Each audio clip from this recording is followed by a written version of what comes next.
guys, it is Futon here, and I'm doing this guide a little bit earlier than I was expecting, but I had so many people want this, PMing me in Discord and etc.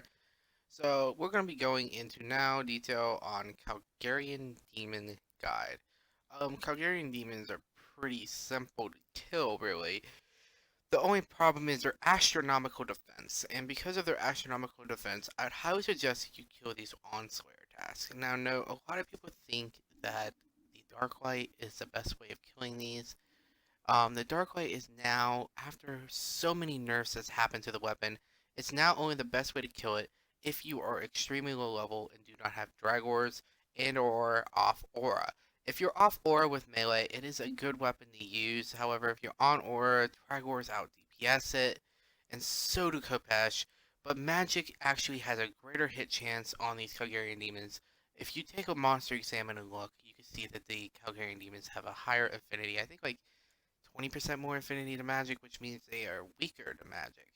And actually, they do have the weakness of magic, but the problem is that it's not high enough to show on their bar. When you look at that affinity bar, it's like, I think it has to be 85 affinity, and the maximum a Kal'Gerion Demon has is 55. So this thing is incredibly hard to hit. I'm not on task for this, but though I'm going to end up having to use Aura, which I highly suggest you use your Runic here, because Runic really isn't useful very much anywhere else over like Manny's for bosses, and it's like Brawler is for melee. But that's really the gist of it. Other than that, take a look at the inventory. I don't even have augmented gear on this except for the top, which has just scavenging and biting, which work. This is what I ended up using for the most part. Staff Sliske. You can get away with the knock staff if you want. It's fine. Just to note, you will splash a little bit more. It's not a enormous difference. But again, and then a scrimshaw of aggression, just like Celestials, is very plain and simple. Make sure you do have a spring cleaner. These things drop so much salvage. It's not even funny. Besides that, teleport to their Kal'Gerion Demons, which was 0-9.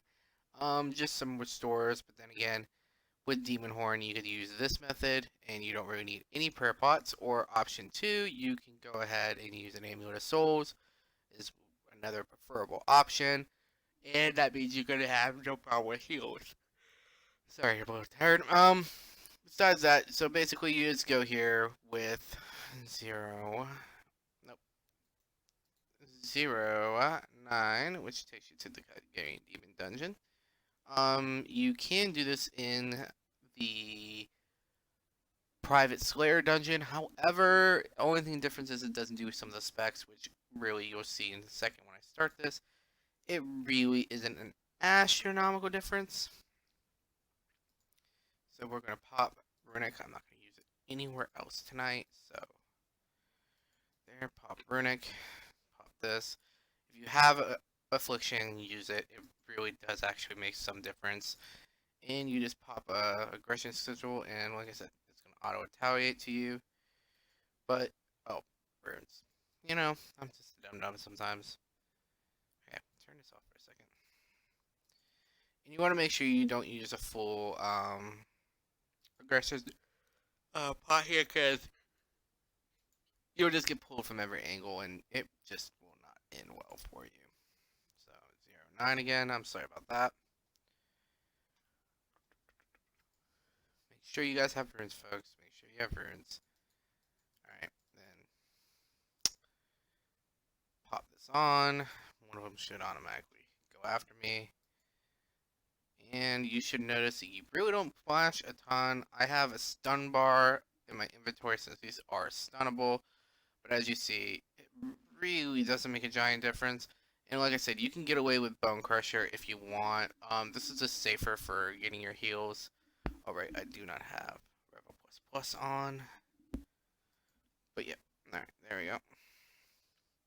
But as you see, when the one Kal'Gerion dies, one will automatically start attacking you with the aggression Scrimshaw. Note, you can buy these out of the GE as I shown with the Celestial video. They're about 190k each, and they last a total of 1 hour. But really, Kal'Gerions are plain and simple, especially on Aura. I really suggest you either be on task or on Aura. Either one works. My friend did 60,000 of these for prestiging, and he found that if if you don't do these on Aura, you just start splashing crazy, especially if you're not using a Staff of Siliska. I think he was using Praisals for some reason. I think he was ice barraging them as well for just stun locks, but you really don't need that. Just simple bar, like I just have the deep impact further up, then wild impact, and then it's fixed in that order. And then of course Sonic Wave in slot 1 to increase accuracy further, but really is nothing special. The main thing you got to worry about, as you see here, is with my prayer. And then if you just put on the Demon Horn, it really, I mean, you just use your Ectoplasmator and then you don't need much of any prayer at all. So it just depends on your weapon, but again, the setup is very good. And then, like I said, you could just sit here and AFK. You could include potion reservoirs into this if you so choose, but that is completely up to you. Anyway, this should do for the Kal'Gerions. Like I said, this is a really, really simple thing to do. And you're going to be expecting about 100 to 150 kills an hour. Like I said, this is not extremely fast. You can optimize this further, but expect it with this exact setup. And yeah, just enjoy the AFK, I guess. So hopefully this was helpful, and I will see you guys for the next one.